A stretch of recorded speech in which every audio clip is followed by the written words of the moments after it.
હરે કૃષ્ણ સર્વને દંડવત પ્રણામ. તમારા બધાનું ખૂબ ખૂબ સ્વાગત છે ઇસ્કોન કુલાઈ બેંગ્લોર તરફથી ચાલી રહેલા ભગવદ્ ગીતાના લેવલ 1 ના સેશનની અંદર. ખૂબ સરસ એવો આજનો અધ્યાયની શરૂઆત મંગળતાની કામના જય શ્રી રાધા ગોવિંદજીના ચરણોમાં વંદન કરી ગુરુ મહારાજના આશીર્વાદ લઈએ અને આજના અધ્યાયની શરૂઆત કરીએ. ઓમ અજ્ઞાનતિમિરાન્ધસ્ય જ્ઞાનાંજનશલાકયા ચક્ષુરુન્મિલિतं येन तस्मै श्रीगुरुवे नमः. श्रीचैतन्यमनोभीष्टं स्थापितं येन भूतले स्वयं रूप कदा मह्यं ददाति स्वपदान्तिकं. वन्देऽहं श्रीगुरु श्रीयुतपदकमलं श्रीगुरुन् वैष्णवांश्च श्रीरूपं साग्रजातं सगणरघुनाथान्वितं तं सजीवम् साद्वैतं सावधूतं परिजनसहितं श्रीकृष्णचैतन्यदेवं श्रीराधान् कृष्णपादान् सगणललिता श्रीविशाखान्वितांश्च. हे कृष्ण करुणा सिन्धु दीनबन्धो जगत्पते गोपेश गोपिकाकान्त राधाकान्त नमोऽस्तुते. तप्त कांचन गौरांगी श्रीराधे वृंदावनेश्वरी वृषभानुसुते देवी प्रणमामि हरिप्रिये. वाञ्छाकल्पतरुभ्यश्च कृपा सिन्धुभ्य एव च पतितानां पावनेभ्यो वैष्णवेभ्यो नमो नमः. नमो ओं विष्णुपादाय कृष्णपृष्ठाय भूतले श्रीमते भक्तिवेदान्त स्वामिनीति नामिने नमस्ते सारस्वते देवी गौरवाणी प्रचारिणे निर्विशेष शून्यवादी पाश्चात्यदेशतारिणे जय श्री कृष्ण चैतन्य प्रभु नित्यानंद श्री अद्वैत गदाधर श्रीवासादि गौर भक्त वृंद. हरे कृष्ण कृष्ण कृष्ण कृष्ण हरे कृष्ण हरे हरे हरे हरे हरे राम राम हरे राम राम राम राम राम हरे हरे हरे हरे। हरे. हरे कृष्ण. हरे कृष्ण। हरे दंडवत कृष्ण. प्रणाम। दंडवत प्रणाम सर्वांना. दंडवत हरे प्रणाम। कृष्ण. હરે પ્રભુજી. હરે કૃષ્ણ. આજનો જે અધ્યાય છે એ આપણા ગુણો વિશે છે, જેમાં આપણે પ્રકૃતિના 3 ગુણો વિશે ચર્ચા કરી ગયા હતા, સત્વગુણ, રજોગુણ અને તમોગુણ. એની સાથે સાથે જ આપણી અંદર આપણને પ્રકૃતિ જોવા મળે છે. એક છે દૈવી અને એક છે આસુરી. ક્યારેક ક્યારેક થાય ને આપણને કે બહુ ક્રોધ આવી જાય અને બદલાની ભાવના આપણી અંદર આવી જાય છે, તો આ પ્રવૃત્તિ એક્ઝેક્ટલી શું કરે છે એ આપણે જાણવું ખૂબ જરૂરી છે. કે જો આવી આસુરી પ્રવૃત્તિ આપણી અંદર આવી જાય તો આપણું પતન નિશ્ચિત છે. અર્જુનજી આ પ્રશ્નો પૂછશે અને 6 પ્રશ્નોના જવાબ ભગવાન એક એક કરીને સમજાવશે. કૃષ્ણ ક્ષેત્ર અને ક્ષેત્ર જ્ઞાન અને જ્ઞાનમનું વર્ણન કરશે. ઓકે, આ 13મા અધ્યાયનું અહીંયા દેખાય છે. આપણે આવ્યા છીએ 16મા અધ્યાયમાં. આપણે શરૂઆત કરીએ 16મા અધ્યાયના પહેલા શ્લોકથી, જેની અંદર ભગવાન આપણને દૈવી ગુણો અને આસુરી ગુણોની જે કઈ ચર્ચા છે એ ચર્ચાના અંતે આપણને એ જ્ઞાન અપાવશે કે આમાંથી આપણે અંદર શું હોવું જરૂરી છે અને શું ન હોવું જરૂરી છે. જો એ જરૂરી નથી એ વસ્તુ જો આપણે આપણી પાસે રાખીએ તો એનાથી શું નુકસાન થાય છે એ પણ સમજવું જરૂરી છે. અને જો સારી બાબતો આપણે આપણા અંદર વિકસાવશું તો એનાથી શું લાભ થાય છે આ સમજવું પણ ખૂબ જરૂરી છે. તો ભગવાન અહીંયા અર્જુનજીને સંબોધન કરે છે. આપણે અર્જુનજી જગ્યાએ પોતાને રાખવાનું છે. તો શરૂઆત કરીએ. પૂર્ણ પુરુષોત્તમ પરમેશ્વર બોલ્યા, હે ભરત પુત્ર, નિર્ભયતા. આ બધા ગુણો કહી રહ્યા છે. આ ગુણો નોટ ડાઉન કરવા હોય તો નોટ ડાઉન કરી લેજો, બહુ જરૂરી છે. નિર્ભયતા. હરે કૃષ્ણ. નિર્ભયતા, આત્મશુદ્ધિ, આધ્યાત્મિક જ્ઞાનનું સંવર્ધન, દાન, આત્મસંયમ, યજ્ઞપરાયણતા, વેદોનું અધ્યયન, તપશ્ચર્યા, સાદાઈ. બરાબર છે? આટલું જ નથી, હજી આગળ ઘણા બધા ગુણો છે. તો હવે ભગવાન અહીંયા સમજાવે છે કે નિર્ભયતા. શું કામ નિર્ભય હોવું જરૂરી છે? હરે કૃષ્ણ. શેનો ભય નથી રાખવાનો? મૃત્યુનો ભય નહીં રાખવો. હરી બોલ, ખૂબ સરસ. મૃત્યુનો ભય રાખવો જોઈએ નહીં. બીજું હજી હજી હરે કૃષ્ણ. પતન થવાનું. ઓકે, હજી આ બધા ગુણો છે. આપણે આ ગુણો વિશે જ ચર્ચા કરવાની છે. આખા પ્રભુજી આ અધ્યાયમાં જ પણ આવે મહત્વ છે. કે જે મારી પાસે છે તે જતું રહે, પણ એનો પણ એક ભય નહીં રાખવાનો, કારણ કે આપણું કઈ નથી. નિર્ભયતા એ રાખવાની છે કે પરિસ્થિતિ કોઈ પણ હોય, હું ભગવાનનો દાસ છું ને ભગવાન મારી સાથે છે, તો મારે ચિંતા કરવાની કોઈ જરૂરત નથી, મારે ડરવાની કોઈ જરૂરત નથી. આ હંમેશા યાદ રાખવાનું છે. જે પણ પરિસ્થિતિ આવે, ઘણા બધા લોકો સાથે ઘણી બધી અલગ અલગ પરિસ્થિતિઓ આવતી હોય છે, જેમાં એ વિચલિત થઈ જતા હોય છે. તો વિચલિત નથી થવાનું, એ અહીંયા સમજાવે છે કે નિર્ભય રહેવાનું છે, ભયમાં નથી રહેવાનું, કારણ કે ભગવાન આપણી સાથે સદૈવ છે. આપણે નથી સમજી શકતા, બાકી ભગવાને આપણને 10મા 11મા અધ્યાયમાં એનું વિસ્તૃત વર્ણન કરીને આપ્યું છે. તો આ ગુણ છે, બરાબર છે. બીજું છે આત્મશુદ્ધિ, અંતઃકરણની શુદ્ધિ. ઘણા બધા લોકો સ્નાન કરી દે, ગંગા સ્નાન કરી દે એટલે એમ સમજે કે ભાઈ બધા પાપ ધોવાઈ ગયા, એવું લાગે ને આપણને, બધા પાપ ધોવાઈ ગયા. પણ જ્યાં સુધી અંદરથી શુદ્ધિકરણ નહીં થાય, મનથી, બુદ્ધિથી, તો આપણે કોઈ દિવસે સફળતા પ્રાપ્ત કરી શકતા નથી. કારણ કે આપણું મન છે એ જ આપણને બધી જગ્યાએ દોરવણી કરતું હોય છે. માયાદેવીના પ્રભાવમાં આવીને ઇન્દ્રિયો છે, ઇન્દ્રિયોના માધ્યમથી આપણે કરતા હોઈએ છીએ. એટલે જ્યાં સુધી આપણે આત્મશુદ્ધિ નહીં કરીએ ને, આત્મશુદ્ધિ કેવી રીતે કરીએ એની ચર્ચા આપણે વિસ્તૃતમાં કરી ચૂક્યા છે. જ્યાં સુધી આપણે આત્મશુદ્ધિ નહીં કરીએ ને, ત્યાં સુધી આપણે જીવનમાં સફળ નહીં થઈ શકીએ. પછી આધ્યાત્મિક હોય કે ભૌતિક હોય, આ સમજવું ખૂબ જરૂરી છે. ફોર એક્ઝામ્પલ, જો હું મારા માઇન્ડમાં એવી રીતે વિચાર કરતો હોઉં કે કોઈ એક કામ છે, એ કામમાં જો હું ખોટું થોડું ઘણું કરી નાખું તો મને ઘણા બધો લાભ થશે, ઘણા બધા પૈસા મળશે, બરાબર છે. મારા મનના અંદર આવો વિચાર આવે, સમજો એક એક્ઝામ્પલ.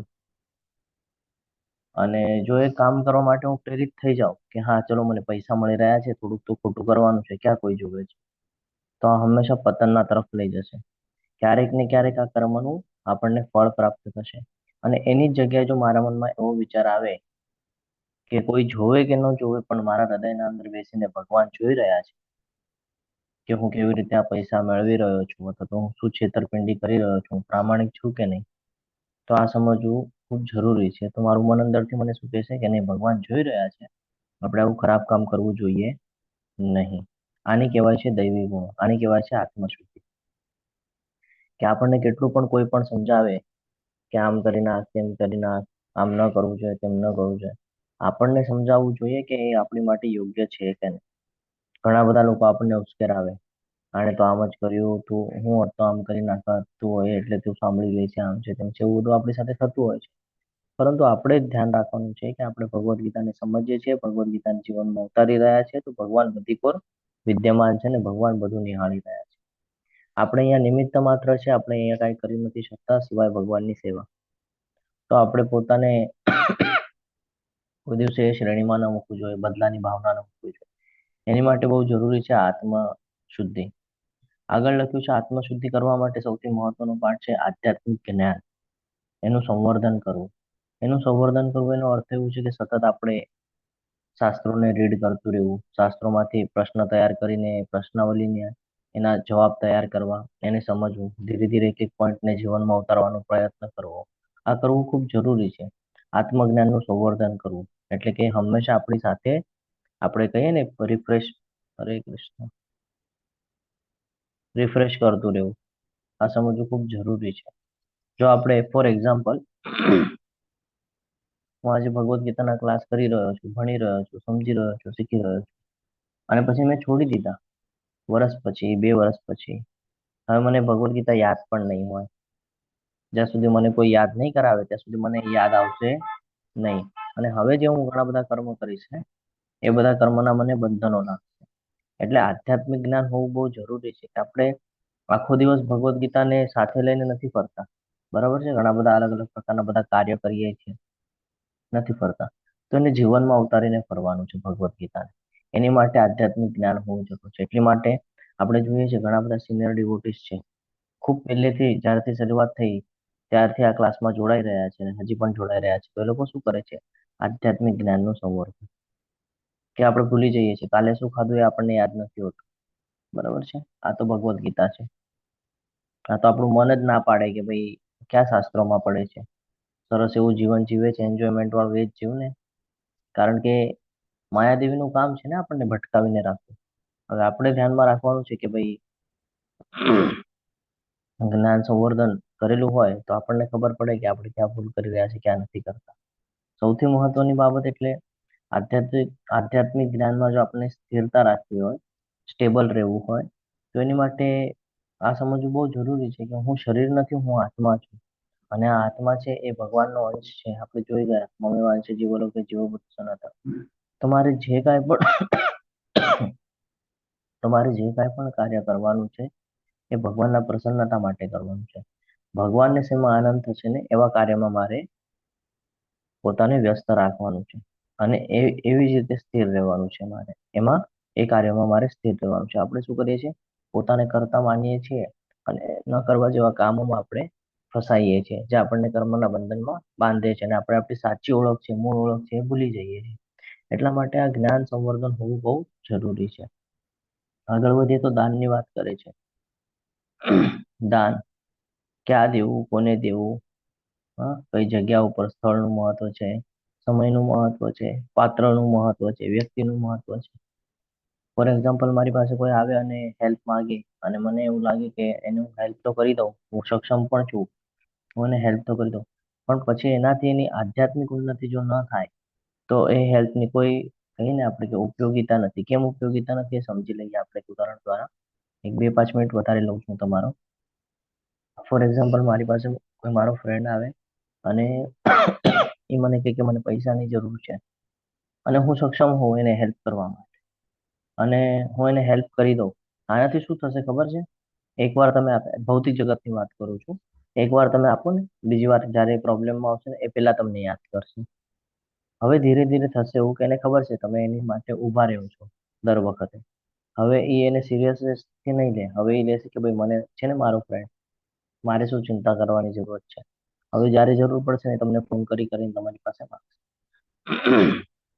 આનાથી થશે એવું કે એની માગવાની ઈચ્છાઓ વધશે અને એ પોતે જે કાર્ય કરે છે એ કાર્ય છોડી દેશે, કે ભાઈ માગી લેવાથી જ મળી જાય છે. હવે આ જ વૃત્તિ એને પતન તરફ લઈ જશે. હવે એ જ્યારે પતન થશે તો એના પતનનું નિમિત્ત તમે બનશો. કેમ? તમે એને સપોર્ટ કર્યો હતો. એટલે આ બધું જોવું ખૂબ જરૂરી છે. લુગારીની ઘટના આપણે જોઈએ છીએ, એમાં આપણને સમજાવવામાં આવે છે કે દાન ક્યાં કરવું, કેવી રીતે કરવું, શું કરવું. તો આ સમજવું જરૂરી છે. અને એવી જ રીતે બીજો એક ઉદાહરણ લઈએ કે કોઈ મારો ફ્રેન્ડ મારી આગળ હેલ્પ માગે અને હું જો સક્ષમ હોઉં તો મારે એને હેલ્પ અવશ્ય કરવી જોઈએ, પરંતુ એ હેલ્પની પાછળ મારે એને સમજાવવું જોઈએ કે આજે હું તને જે હેલ્પ કરી શકું છું એ હું નથી કરતો, એ ભગવાન દ્વારા થઈ રહી છે. કારણ કે ભગવાને મને સક્ષમ બનાવ્યું, ભગવાને મને એની માટે પ્રેરણા આપી, ત્યારે હું કરી દઉં છું. તો તું ભગવાનના શરણમાં જા, ભગવાનને થેન્ક્સ બોલ અને તારા કાર્યમાં તું હજી નિપુણ થા. આ પ્રમાણે જો તમે એને સમજાવશો તો ક્યાંક ને ક્યાંક ભગવાન માટે વિચાર કરશે કે નહીં, સાચી વાત છે કે ભગવાને જ સક્ષમ બનાવ્યું છે. તો એની શ્રદ્ધા આવશે ભગવાનમાં. ભગવાનમાં શ્રદ્ધા આવશે તો ધીરે ધીરે ભગવાનની જે લીલાઓ છે, જે ગુણ છે, જે જ્ઞાન છે, લેવાનું ચાલુ કરશે. અને જ્યારે ધીરે ધીરે એ જ્ઞાન લેશે તો એક સમય એવો આવશે કે જેમ આપણે બધા ભગવદ્ ગીતાનું જ્ઞાન લઈ રહ્યા છીએ, શુદ્ધ થઈ રહ્યા છે, એમ એ પોતાને શુદ્ધ કરશે. તો દાનનું બહુ મહત્વ છે. કોને આપો છો, શા માટે આપો છો, સમય કયો છે અને વ્યક્તિ કોણ છે, આ બધું બહુ જરૂરી છે. તો આ ધ્યાનમાં રાખવાનું છે. આત્મસંયમ, સેલ્ફ કંટ્રોલ, ઇન્દ્રિયો ઉપર નિયંત્રણ, આ બી બહુ જરૂરી છે. કારણ કે આ ભૌતિક જગતની અંદર આપણે જે અત્યાર સુધી જ્ઞાન લીધું એમાં ખબર પડી કે આ ભૌતિક જગતની અંદર જે કાંઈ પણ આપણને દ્રશ્યમાન થાય છે આ બધું ટેમ્પરરી છે, અસ્થાયી છે ને. આ બધું એકવાર નષ્ટ થઈ જશે. તો અહીંયા આપણું કાંઈ નથી. તો આપણે કોઈ વસ્તુ જોઈ ગયા પછી આપણને એવું ન થવું જોઈએ કે આ મારું છે કે ઓલું મારું છે. Self control. બધી બાબતો જો પ્રમાણમાં હોય ને તો એ આપણા માટે લાભકારી છે. જો પ્રમાણની બહાર થઈ જાય ને તો એ આપણી માટે પતનનું કારણ બને છે, દુઃખનું કારણ બને છે. એટલે સેલ્ફ કંટ્રોલ હોવું બહુ જરૂરી છે. ખાવાની બાબત હોય, ઊંઘવાની બાબત હોય, કાર્ય કરવાની બાબત હોય, કોઈ પણ બાબતમાં આત્મસંયમ રાખવું જરૂરી છે. ક્યાં બોલવું, કેટલું બોલવું, શું બોલવું, આ પણ બહુ મહત્વનું છે. કારણ કે કાયિક, વાચિક, માનસિક આપણાથી પાપ થતા હોય છે. છે ને, કાયિક એટલે શરીરથી, વાચિક એટલે બોલવાથી, અને માનસિક એટલે મનથી. તો જો આત્મસંયમ નહીં હોય, ઇન્દ્રિય કંટ્રોલ નહીં હોય, સેલ્ફ કંટ્રોલ, પોતા ઉપર કંટ્રોલ નહીં હોય, તો પછી આપણે આ બધા કર્મના બંધનમાં બંધાશું ને પછી આપણે કહીશું કે પ્રભુજી તમે કીધેલું એટલે માળા તો કરી, તમે કીધું એટલે ભગવદ્ ગીતા તો જીવનમાં ઉતારીએ છીએ, પણ તો પણ આવા બધા વિચારો આવે છે. તો આ કર્મના બંધનમાં બાંધે છે, એટલે હંમેશા ધ્યાનમાં રાખવું છે. બીજી બાબત છે આત્મસંયમની, કે ભૌતિક જગતમાં ઘણા બધા એવા સંસાધનો છે જે આપણને વિચલિત કરે છે. કોઈ પૈસા થકી કરે, કોઈ વ્યક્તિ થકી કરે, છે ને. તો આપણે એમાં વિચલિત નથી થવાનું. એ વિચલિત ક્યારે ન થઈ શકે? ફોર એક્ઝામ્પલ, તમને ખબર છે કે તમારા શરીરને કોઈ વસ્તુ માફક નથી આવતી, અને પછી એ વસ્તુ તમને ભાવતી પણ હોય, તમારી આંખોની સામે મૂકે, અને એના પછી પણ જો તમારા મનમાં વિચાર આવે કે નહીં મારે આ ખાવી છે, આનો અર્થ કે તમારા ઉપર કંટ્રોલ નથી, આત્મસંયમ નથી, સેલ્ફ કંટ્રોલ નથી. પણ એ જોયા પછી પણ તમને ઈચ્છા ન થાય કે મારે આ ખાવું છે, તો આ છે સેલ્ફ કંટ્રોલ. આવી રીતે પોતાને તૈયાર કરવાનું છે કે જે વસ્તુ આપણા લાયક નથી, એટલે કે આપણને ઉપયોગીથી નથી, આપણા માટે નુકસાનકારક થઈ શકે છે, એવા વ્યક્તિને જોયા પછી કોઈ પ્રકારના વિચારો કે આસક્તિ એમાં જાગૃત થવી જોઈએ નહીં. જ્યારે આ સ્ટેજ ઉપર આપણે આવીએ છીએ તો આને કહેવાય છે આત્મસંયમ. આગળ છે યજ્ઞ પરાયણતા, વેદોનું અધ્યયન. આ બધું સમજવું ખૂબ જરૂરી છે. અલગ અલગ પ્રકારે યજ્ઞ કરવાના હોય છે, તો એ આપણું કર્તવ્ય સમજીને આપણે કરવાનું છે. આપણા લાભ માટે આપણે નથી કરવાનું, પણ એ આપણું કર્તવ્ય છે. એવી રીતે વેદોનું અધ્યયન, વેદો વાંચવા જોઈએ. શું કામ વાંચવા જોઈએ? તો વેદો વાંચશું તો ભગવાનને સમજશું, ભગવાનને સમજશું તો શ્રદ્ધા આવશે, શ્રદ્ધા આવશે તો ભક્તિ કરી શકશું. એટલે વેદોને વાંચવું પણ બહુ જરૂરી છે. આગળ લખ્યું છે તપશ્ચર્યા, તપ કરવું, વાણીનું, મનનું, શરીરનું, અલગ અલગ પ્રકારે જે તપ છે એ તપ કરવું જોઈએ. સાદાઈ, સાદાઈ એટલા માટે કીધું છે કે જેટલું વધારે આપણે વસાવશું ને દરેક બાબતમાં, કોઈ પણ હોય, પૈસા, પ્રોપર્ટી કે કાંઈ પણ, કોઈ પણ બાબત જો આપણે વધારે પ્રમાણમાં કરશું તો આપણે દુઃખના ભોગી થશું, આપણને દુઃખ થશે જીવનની અંદર, ચિંતા વધશે, ભય વધશે, ક્રોધ આવશે, લોભ આવશે. એટલે સાદાઈનું જીવન જીવવું ખૂબ જરૂરી છે. સાદાઈનું જીવન એટલે શું? કે કોઈ કાર્ય પ્રત્યે કે કોઈ બાબત પ્રત્યે જેમાં કૃષ્ણ નથી, એમાં આસક્તિ નથી રાખવાની. આને કહેવાય સાદાઈનું જીવન.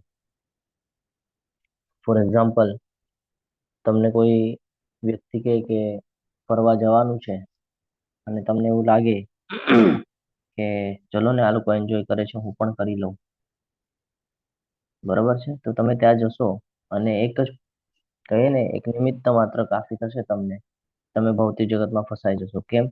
કારણ કે તમે જ્યારે ટ્રાવેલિંગ કરશો તો તમે અલગ અલગ લોકોને મળશો. અલગ અલગ લોકોને મળ્યા પછી જ્યારે તમે જે પ્લેસ ઉપર જશો ત્યાં તમે એન્જોયમેન્ટ કરશો. એન્જોયમેન્ટ કર્યા પછી તમારા અંદર રજોગુણની ઉર્જા વધશે, રજોગુણની ઉર્જા વધશે, તમને અલગ અલગ વિચારો લાવશે. એ વિચારો પૂર્ણ કરવા માટે તમે કટિબદ્ધ થશો, એના કે એના પ્રકારે કાર્ય કરવાનું ચાલુ કરશો. આવી રીતે પતન થાય છે. એટલે આ બધું જરૂરી છે કે સાદાઈ વાળું જીવન. સાદાઈનું જીવન એટલે શું? કે ફરવા જવા કરતા મંદિરમાં સમય વ્યસ્ત રાખ, મંદિરમાં જઈને સમયને ઉપયોગ કરો. નહીં ઘરે બેસો, ઘરે બેસીને તમે શાંતિથી ભગવાનનું સ્મરણ કરો, માળા કરો, આ બધું કરી શકો છો. શું કામ આવી વાત થઈ રહી છે સાદાઈની? એની પાછળ ઘણા બધા રીઝન છે કે જો આપણે જેટલું વધારે દેખાવો કરશું ને, અથવા જેટલું વધારે આપણે રજોગુણમાં જવાનો પ્રયત્ન કરશું એટલા આપણે કર્મના બંધનમાં બંધાતા જઈએ છીએ ને, એટલે આપણે ફસાતા જઈએ છીએ. એટલે સાદાઈ જેવું જીવન રાખવાનું છે કે જે મળે એમાં સંતોષ રાખવાનો છે. ભગવાને જે કાંઈ પણ આપ્યું છે એટલાનો હું લાયક નહોતો તો પણ ભગવાને મને એના કરતા વધારે આપી રાખ્યું છે, એમ માનીને આપણે જીવન જીવવાની શરૂઆત કરવી જોઈએ. શું કામ? એની પાછળ હું તમને રીઝન કહું. ઘણા બધા લોકો છે જેને આંખ નથી, જેને બોલતા નથી આવડતું, જેને સાંભળતા નથી આવડતું, જેને હાથ નથી, જેને ચાલતા નથી આવડતું, જેને પગ નથી, બરાબર છે? આપણે બધા તો એની કરતા યોગ્ય વ્યવસ્થામાં છે, બરાબર છે? એ લોકોને નથી તો એ લોકોનું જીવન એકવાર જઈને જોજો કેવી રીતે જીવે છે. તો આપણે આગળ બધું છે એટલે આપણે રજોગુણમાં જઈએ છીએ. એટલે સાદાઈનું જીવન બહુ જરૂરી છે. અંદર કંઈક અલગ ચાલતું હોય અને બારે કંઈક અલગ દેખાવો કરવો અયોગ્ય નથી. આગળ વધીએ. અહિંસા, સત્યમ, ક્રોધમ, ત્યાગમ, જો અહીંયા વાત કરી રહ્યા છે. અહિંસા. હવે આ અહિંસા વિશેનું જ્ઞાન લેવું પણ બહુ જરૂરી છે. ઘણા બધા લોકોને ખબર જ નથી આ અહિંસાનો અર્થ શું થાય છે. ખાલી એટલું સાંભળ્યું છે આપણે કે અહિંસા કરવી, એના આગળનું શું, ક્યાં અહિંસા કરવી જોઈએ, ક્યાં અહિંસા થવી જોઈએ. મન, વાણી અને શરીરથી કોઈનું બુરું ન કરવું જોઈએ. હરી બોલ. ખૂબ હરે સરસ. કૃષ્ણ પ્રભુજી. જ્યાં સુધી કોઈ શાસ્ત્રના વિરુદ્ધમાં ન જાય ત્યાં સુધી કોઈને તકલીફ ના આપવી જોઈએ. કારણ કે ધર્મનું રક્ષણ કરવું, શાસ્ત્રનું રક્ષણ કરવું આપણું પરમ કર્તવ્ય છે. એટલે હિંસા ક્યાં વ્યાજબી છે ક્યાં નથી આ સમજાવવું ખૂબ જરૂરી છે. બધા કહે છે અહિંસા પરમો ધર્મ, એના આગળનું વાક્ય તો આપણે બોલતા જ નથી. હિંસા ધર્મ તો થયું છે. જ્યાં જ્યાં ધર્મને હિંસા થાય ત્યાં ત્યાં આપણે અહિંસા કરી શકીએ છીએ. પોતાના લાભ હેતુ નહીં, પરંતુ શાસ્ત્રના રક્ષણ માટે, ધર્મના રક્ષણ માટે, એની માટે હિંસા વ્યાજબી છે. શાસ્ત્રમાં આગળ જ્યારે જેમ જેમ આપણે આગળ વધશું લેવલ 2, 3માં, ત્યાં આપણને વિસ્તૃતમાં સમજાવવામાં આવશે કે કોઈ પણ જીવને આવશ્યક વગર દુઃખ આપવું જોઈએ નહીં. દુઃખ ક્યારે આપવાનું છે? જ્યારે આ શાસ્ત્રોના વિરુદ્ધમાં કોઈ કાર્ય કરતું હોય તો એને અટકાવવા માટે આપણે હિંસા કરી શકીએ છીએ. એક નાનકડું ઉદાહરણ લઈએ તો હિઝ હોલીનેસ જય પતાકા ગુરુ મહારાજ, એ જ્યારે ટેમ્પલનું નિર્માણ થઈ રહ્યું હતું તો આજુબાજુના જે લોકો છે એ બધા ઇસ્લામિક છે. માયાપુરમાં તમે જશો ને તો તમે જોશો કે સેન્ટરમાં માયાપુરનું મંદિર છે ને એના આજુબાજુનો આખો પરિસર ઇસ્લામિક છે. તો થતું એવું કે ઘણા બધા લોકો હોય ને આસુરી વૃત્તિ ધરાવનારા, તે લોકો તકલીફ આપે, કાર્ય પૂર્ણ ન થવા દે, ધર્મના કાર્યમાં વિરોધ નોંધાવે, એમાં અડચણ થાય. તો સંન્યાસી છે હિઝ હોલીનેસ જયપ્રકાશ ગુરુ મહારાજ, તો એ પોતાની સાથે ગન રાખતા, બંદૂક રાખતા. જ્યારે કે બંદૂકનું એમને કોઈ કામ નથી, એ બ્રાહ્મણ ધર્મની ઓલા પર ચાલતા હતા.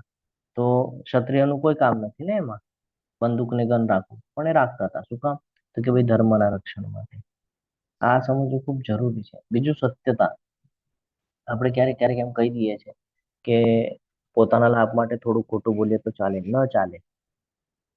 કારણ કે આપણે પોતાનો વિચાર શું કામ કરવાનો છે? ભગવાને ઓલરેડી આપણો વિચાર કરીને રાખ્યું છે, પછી આપણે શું કામ વિચાર કરવો જોઈએ? આ સમજવું ખૂબ જરૂરી છે.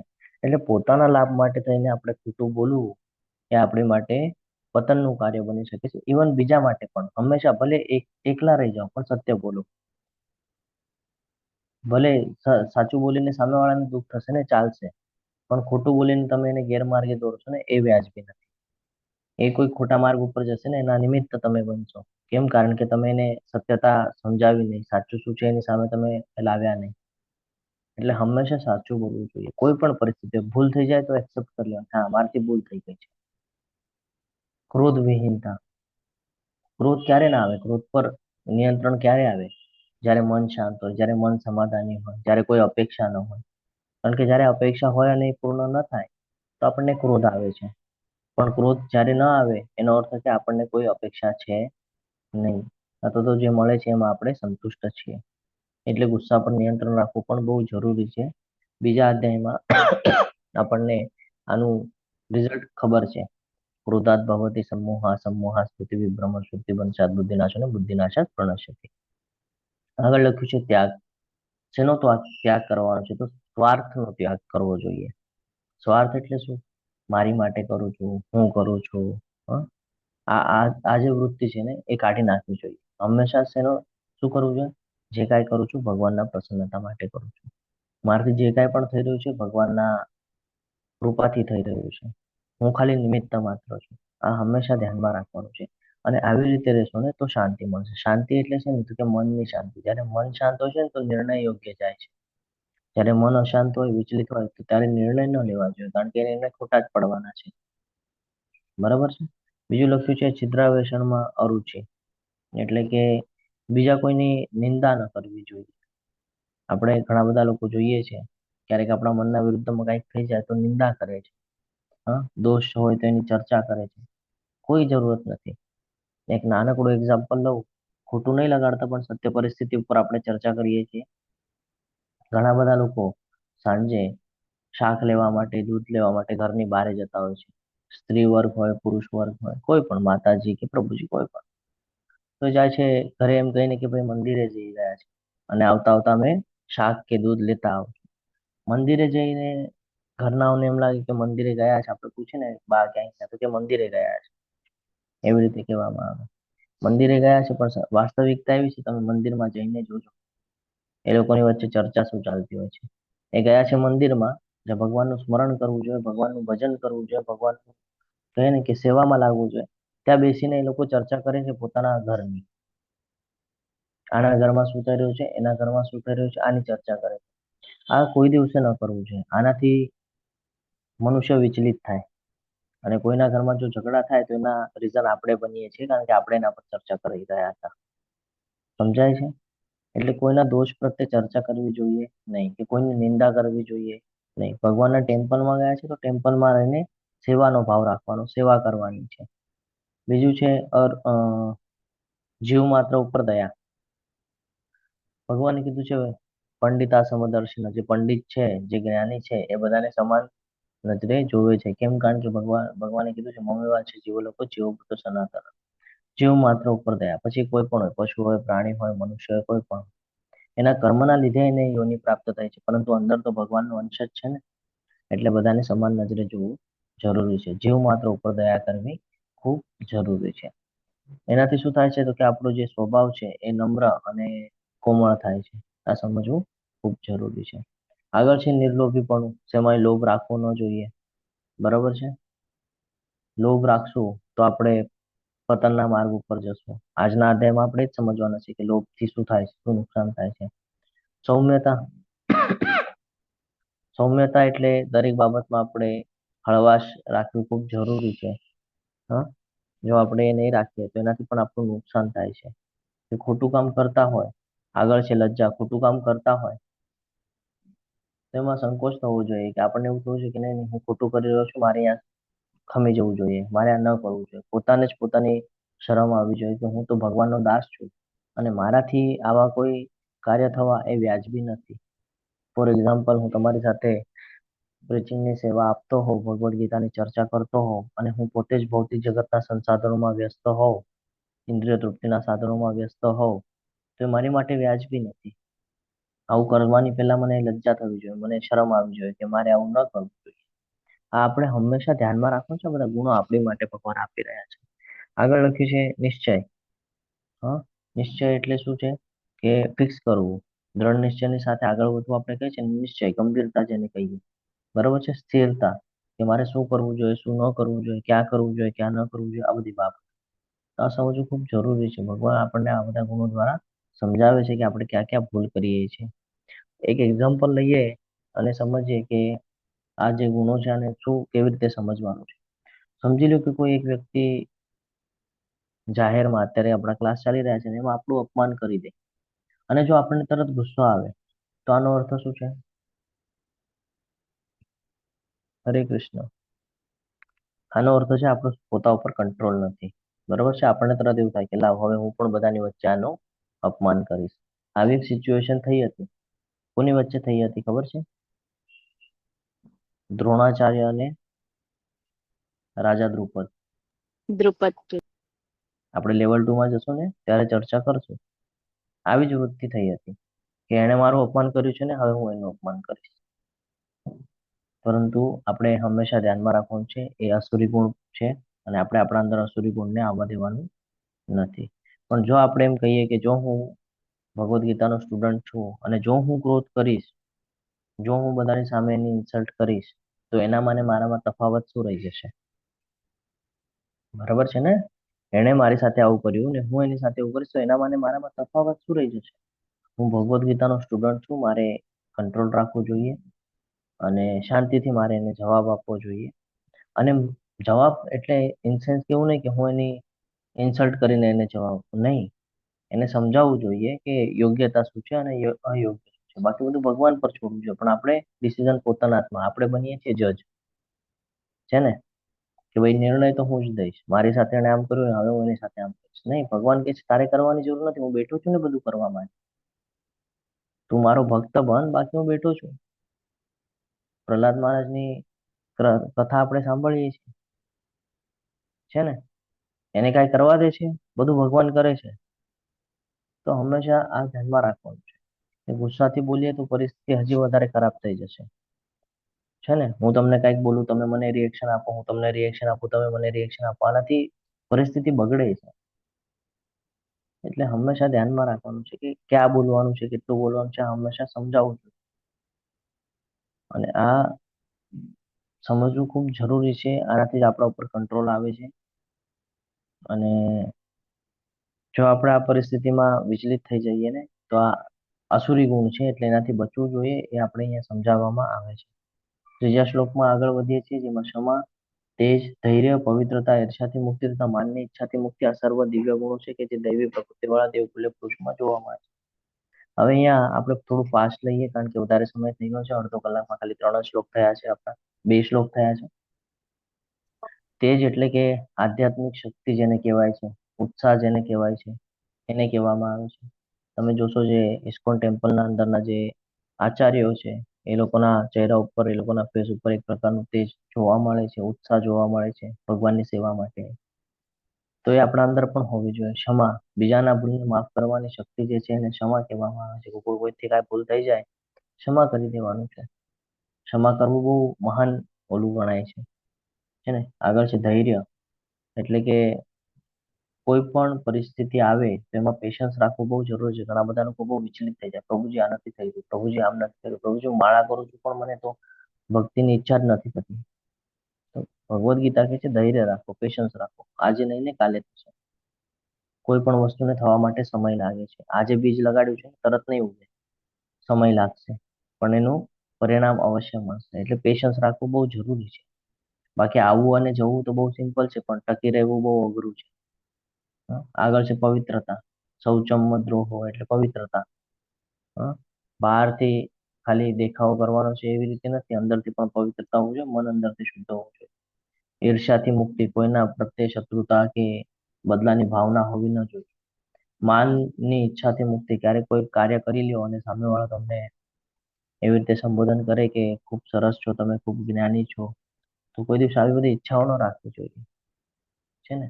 એનાથી મુક્ત રહેવું જોઈએ. આ બધા જે ગુણો છે ને, આ બધા ગુણો આપણને દૈવી ગુણો તરીકે સંબોધન કરવામાં આવે છે ને. આ ગુણો આપણે અંદર હોવા જરૂરી છે. આ ગુણો હશે ને તો આપણે ભગવાનની ભક્તિ કરી શકશું, તો આપણે ભગવાનના નજીક જઈ શકશું.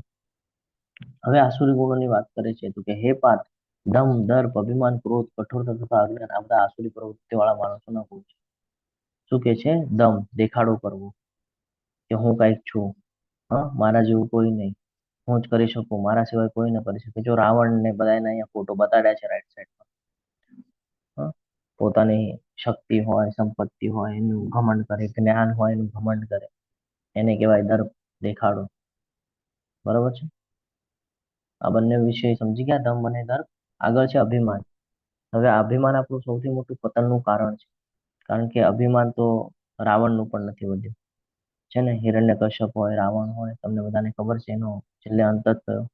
તો આપણને પણ જયારે આવું અભિમાન આવી જાય છે ને કે હું કઈક છું, હું બહુ શ્રેષ્ઠ છું, ત્યારે એ સમજવાનું છે કે આપણું પતન નિશ્ચિત છે. જ્યારે હું પણ આવી જાય ને, અભિમાન આવી જાય ને, એટલે સમજવાનું છે કે આપણું બધું પૂરું થઈ ગયું છે. તો આ ભાવના આપણી અંદર આવી ન જોઈએ કે હું કઈક છું, કે હું બહુ મોટો છું. ક્રોધ, જ્યારે આપણી પ્રશંસા ન થાય, કે આપણા મન જેવું ન થાય, ત્યારે આપણને આવી જાય છે, આપણને બધાને ખબર છે. તો એ થવું ન જોઈએ, એ પતનનું કારણ છે. આગળ છે કઠોરતા અને અજ્ઞાન. કઠોરતા, કોઈને કઠોર શબ્દ બોલી નાખીએ, કોઈને દુઃખ થાય એવું શબ્દ બોલી નાખીએ, આપણને થાય કે જો મેં એને કેવું સંભળાવી દીધું, જો કેવું એને ઓલું કર્યું. પણ સામેવાળા એ જ પરિસ્થિતિ જો આપણી સાથે થશે તો આપણે દુઃખી થશું, અને આપણા લીધે કોઈના આંખમાં આંસુ આવે એ સારું ન કહેવાય. એટલે કઠોરતા ક્યાં રાખવાની, ક્યાં નથી રાખવાની, એ પણ આપણને સમજાવવું જોઈએ. અજ્ઞાનતા,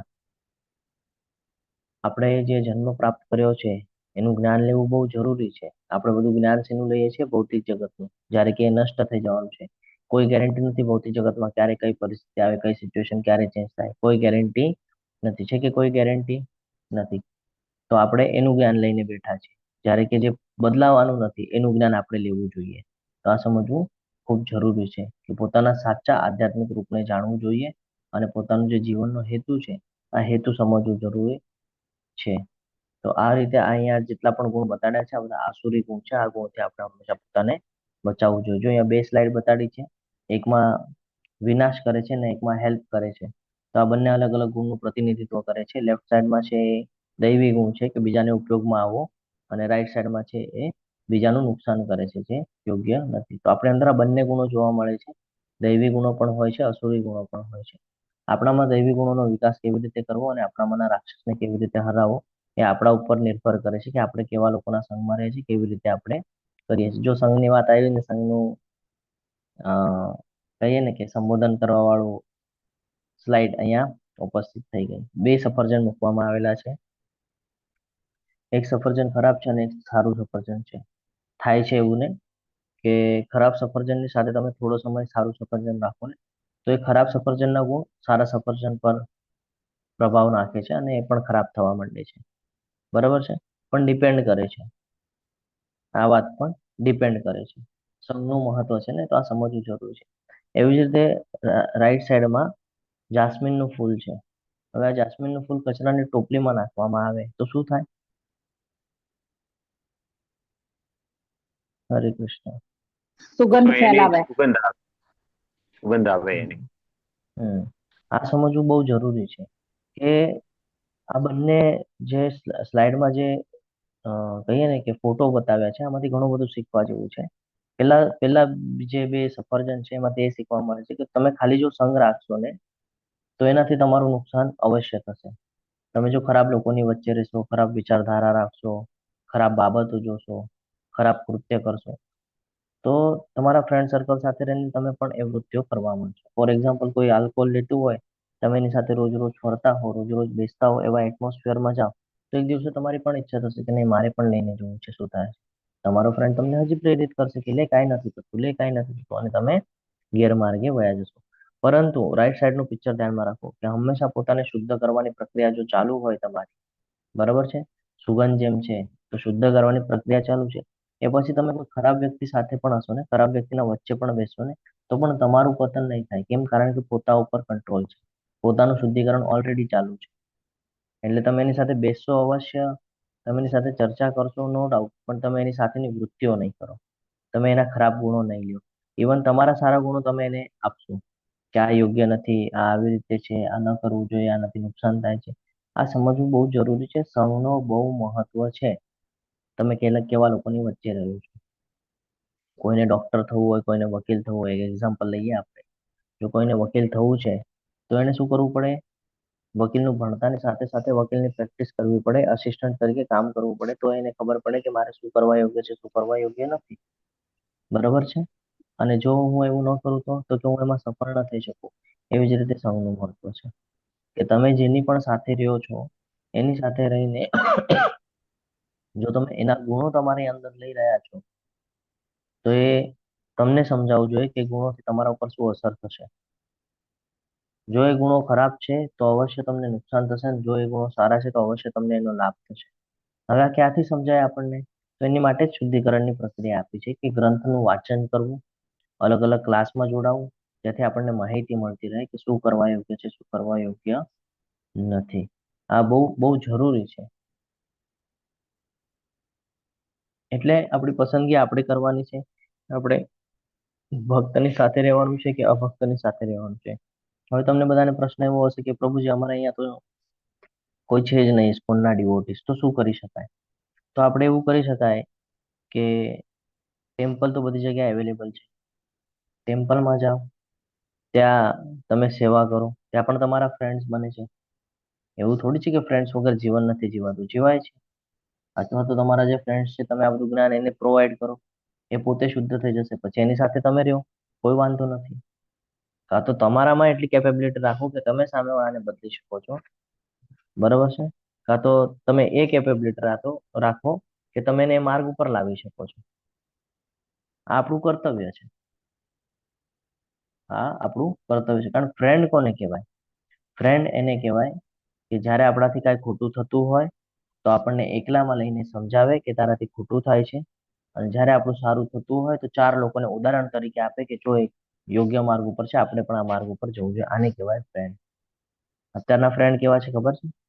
તમારું સારું થશે ને તો સૌથી પહેલા તમારી જ ગોષ્ટ કરશે, તમને એક્સ્ટ્રા જ્ઞાન આપશે કે તને સમજાતું નથી, તારું આમ છે, તું આમ જ કરે છે, આમ કરશે. 4 લોકોની વચ્ચે. ફ્રેન્ડનો અર્થ એ નથી. ફ્રેન્ડનો અર્થ છે કે તમને યોગ્ય માર્ગ ઉપર લાવે, તમારા માટે હિતનું શું છે એ તમને સમજાવે. આનો અર્થ છે કે ફ્રેન્ડ.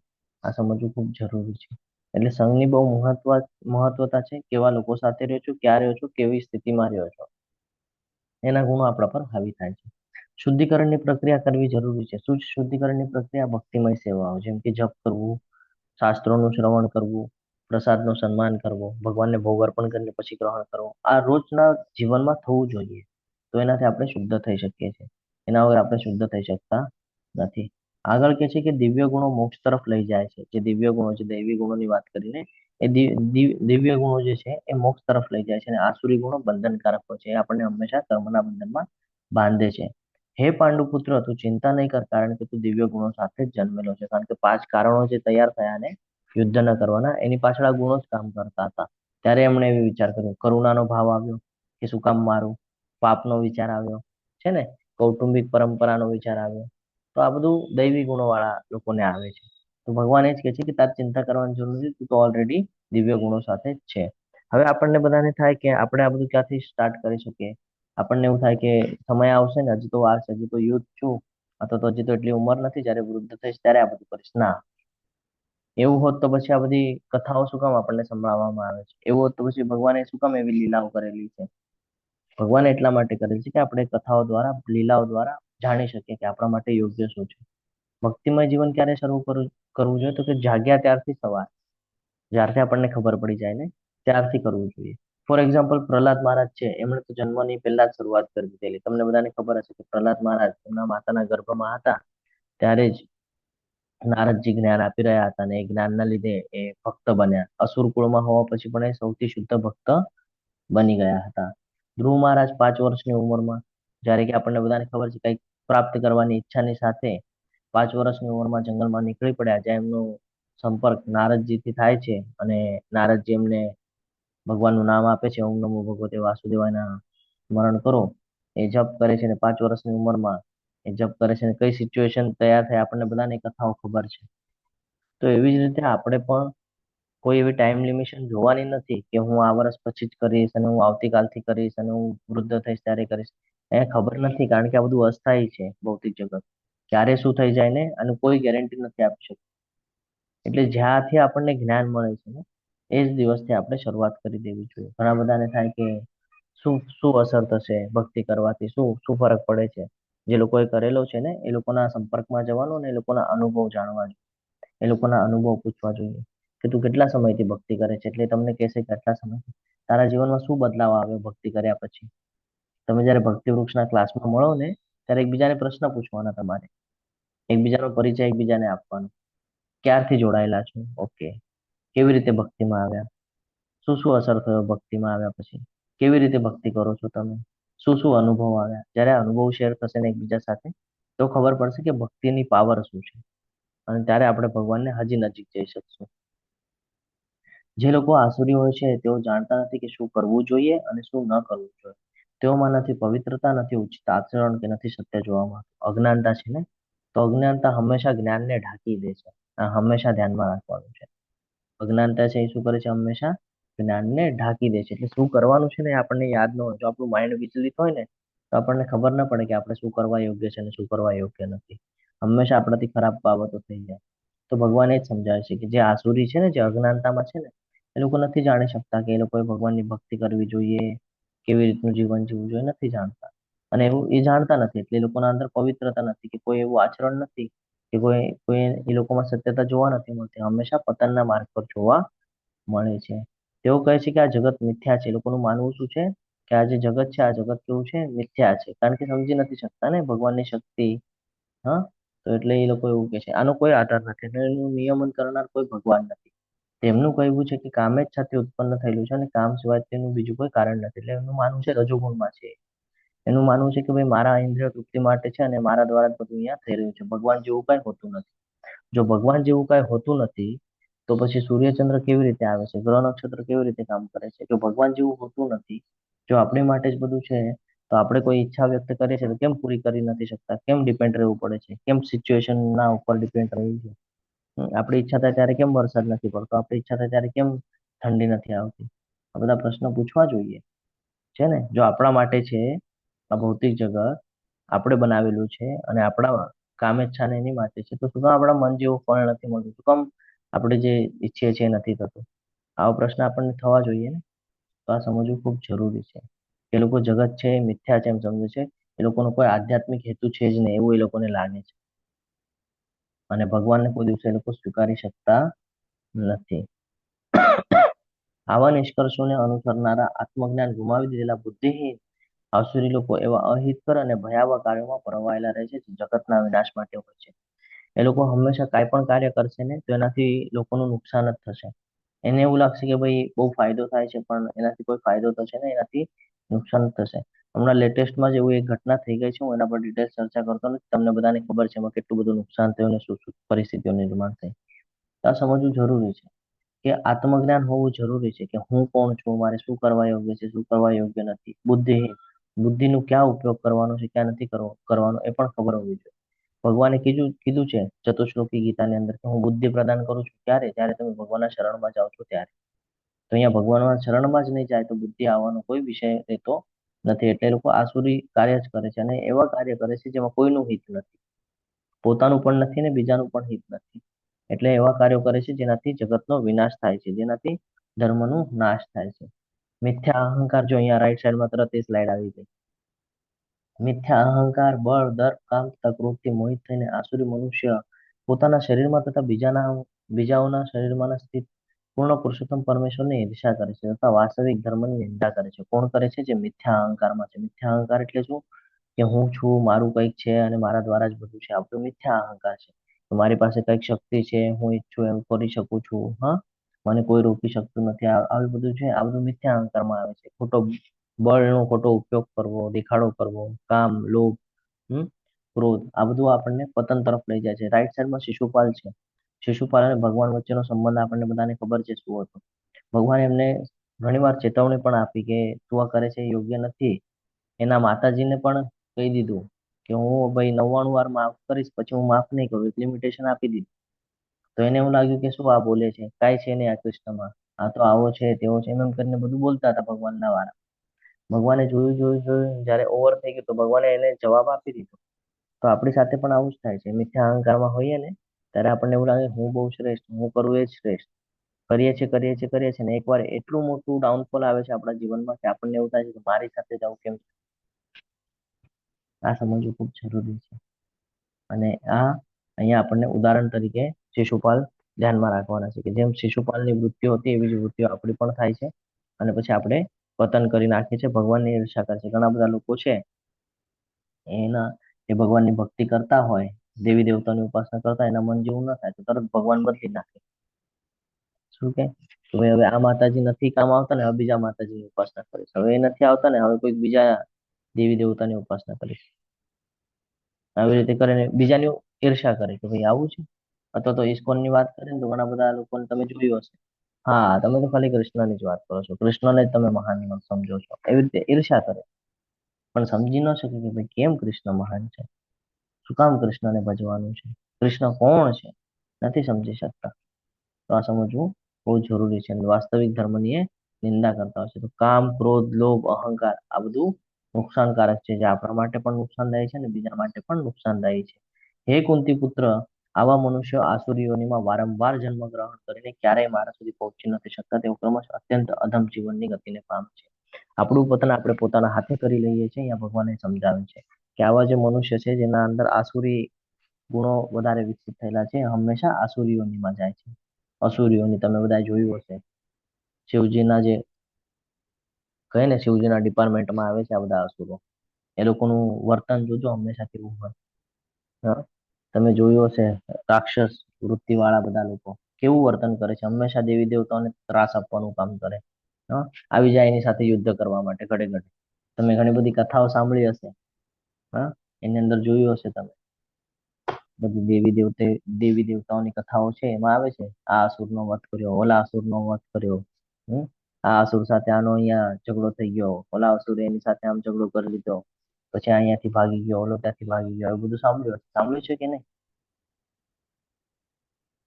તો આવી જ વૃત્તિ અસુરી મનુષ્યની પણ હોય છે. એ પણ તમને ત્રાસ આપવા માટે આવી જશે. તમે માળા કરતા હશો ને, તો વચ્ચે આવીને તમને ટોકશે, અરે શું માળા કરે છે. તમારો ફ્રેન્ડ આવીને તમને કહેશે, અરે શું આ ઇસ્કોનનું લઈને બેઠો છે. છોડા બધું, જીવન આખું બચ્યું છે, એ જીવન જીવવામાં ધ્યાન દે, મૃત્યુ પછી તો શું થવાનું છે ખબર નથી. હા, અત્યારે એન્જોય કરવા મળશે, કરી લે, આગળનું કોણે જોયું, આવા બધા જવાબ આપે આ સૂર્યવૃત્તિ વાળા.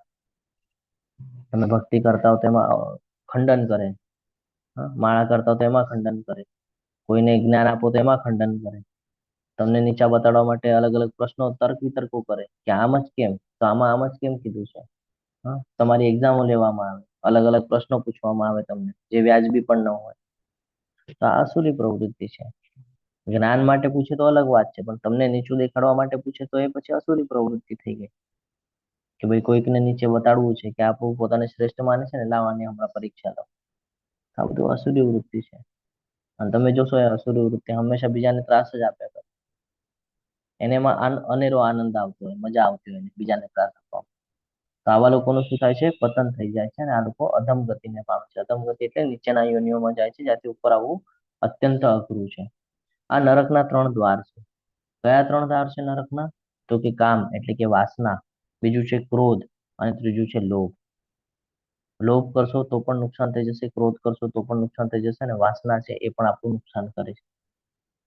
દરેક શાણા મનુષ્યએ તેમનો ત્યાગ કરવો જોઈએ. આ 3 બાબતનો જે હોશિયાર છે એને ત્યાગ કરવો જોઈએ, કારણ કે તેમનાથી આત્માનું પતન થાય છે.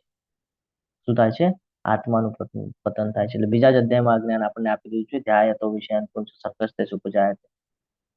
કે કંઈક જોઈ જઈએ અને પછી વાસના ઉત્પન્ન થાય, ઈચ્છા ઉત્પન્ન થાય, તો એ તો કોઈ દિવસે પૂરી નથી થવાની. તો ઓલું કહીએ ને આપણે કે અગ્નિ બળતી હોય, હવન કુંડમાં અગ્નિ બળતી હોય, અને એમાં ઘી હોમીએ તો કેવી એક પછી એક બળ્યા કરે છે અગ્નિ કન્ટિન્યુઅસ. એવી રીતે છે આપણું વાસના. એકવાર પૂરી થઈ, પાછી તૈયાર થશે, પાછી નાખશું, પાછી તૈયાર થશે, પાછી નાખશું, તે સતત બળ્યા કરશે. એક પછી એક ઈચ્છાઓ આવ્યા જ કરશે. આજે પૂરી થઈ, આજે એમ થયું કે લાવ આ ખાઈ લઉં, ખાઈ લીધું, કાલે પાછી ઈચ્છા થશે, હવે આજે આ ખાધું છે ને, હવે આ ખાઈ લઉં. ક્યારેક કહેશો અહીંયા ફરી આવ્યા, હવે અહીંયા ફરી આવ્યા ને હવે ત્યાં જવું છે. તો આવી અલગ અલગ વાસનાઓ, ઈચ્છાઓ આપણી ચાલ્યા જ કરવાની છે. તેનો ત્યાગ કરવાનો છે, ભગવાન કહે છે કે જે આપણા માટે હિતનું નથી ને એનામાં આપણે ફસાવાનું નથી. બીજું કે છે ક્રોધ. 2 પરિસ્થિતિ એવી છે જ્યારે આપણે સૌથી મોટી ભૂલ કરીએ છીએ. એક હોય છે બહુ આનંદમાં અને એક હોય છે બહુ ક્રોધમાં. ક્રોધમાં હોઈએ ને ત્યારે ન બોલવા જેવી બાબતો આપણે બોલી જઈએ છીએ, પછી જ્યારે ક્રોધ શાંત થાય ને ત્યારે આપણને અનુભૂત થાય કે મારે નહોતું બોલવું જોઈએ, તો હું વધારે બોલી ગયો કે વધારે બોલી ગઈ છે ને.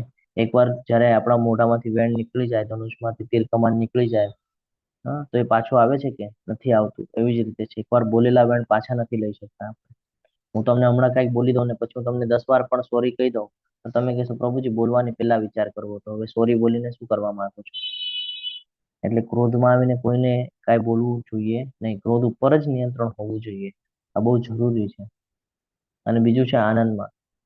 હંમેશા ધ્યાનમાં રાખવાનું છે કે જે હોશિયાર મનુષ્ય હોય ને, જે બુદ્ધિશાળી, એ પોતાના કામ કરાવવા માટે હંમેશા જોવે સામેવાળાની સિચ્યુએશન શું છે. જો એ બહુ આનંદિત હોય ને, હું તમને એક એક્ઝામ્પલ દઉં, કરવાનું નથી, ખાલી એક્ઝામ્પલ માટે આપું છું કે સમજવાનું કેવી રીતે છે, આપણે એલર્ટ કેવી રીતે રહેવાનું છે. જ્યારે તમે બહુ આનંદિત હો ને ત્યારે તમારી પાસે આવીને કોઈ કાંઈ વસ્તુ માંગી જાય ને કે મને આ જોઈએ છે, તમે વગર વિચાર કરે તમે એને હા પાડી દો છો, વગર વિચાર કરે. કેમ? બહુ આનંદમાં છો કે હા મારા મનનું થઈ ગયું છે, હા તું માગ, તને શું જોઈએ છે બધું આપી દો. સૌથી મોટો ડ્રોબેક છે આપણો, એક ક્રોધ અને એક આનંદ.